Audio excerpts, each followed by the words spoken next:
ताई भैया आज माता शेरावाली के दरबार में एगो बाजिन अपन अचरा पसार के माई से का गुहार लगावतिया का विनती करतिया हई गाना के माध्यम से सुनी जा।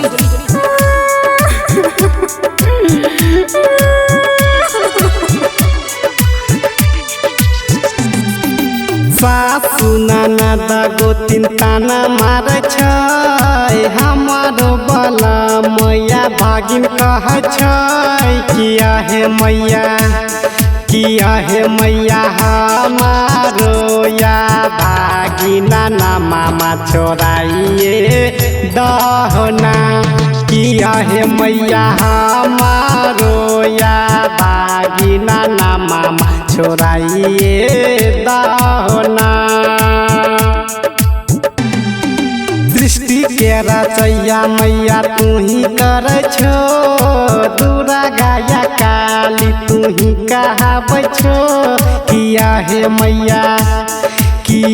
मैया हमारो या भागिना ना मामा छोड़ाइए दहना किया है मैया हमारो या भागिना ना मामा छोड़ाइए दहना।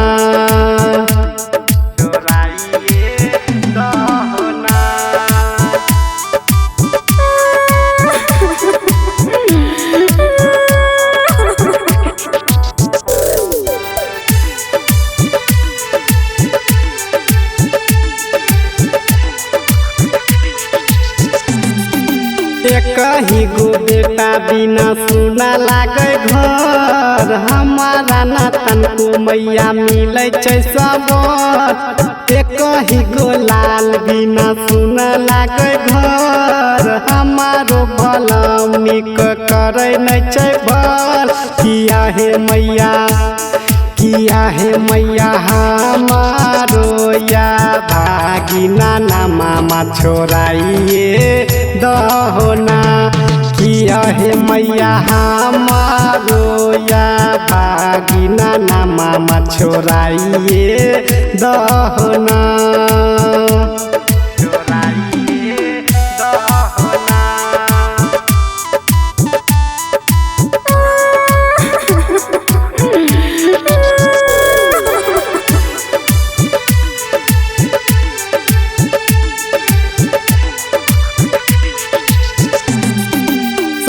सालो पूजा करबा मैया हम तोहार यारा जिला गाबै छिया सुनी लागोहार संजीत बिहारी मैया करे छ पुकार और जिला गाबै छला सुनी लागोहार किया है मैया हमारो या भागिना ना मामा छोड़ाइए दहना किया है मैया हमारो या भागिना ना मामा छोड़ाइए दहना।